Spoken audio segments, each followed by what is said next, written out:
بسم اللہ الرحمن الرحیم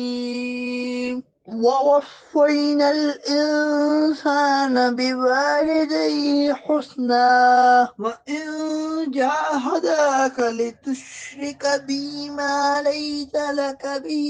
علم إلي مرجعكم فأنبئكم بما كنتم تعملون۔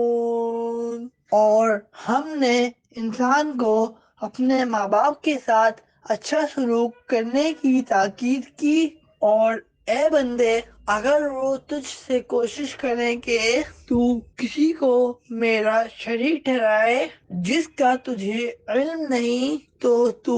ان کی بات نہ مان، میری ہی طرف تمہارا پھرنا ہے تو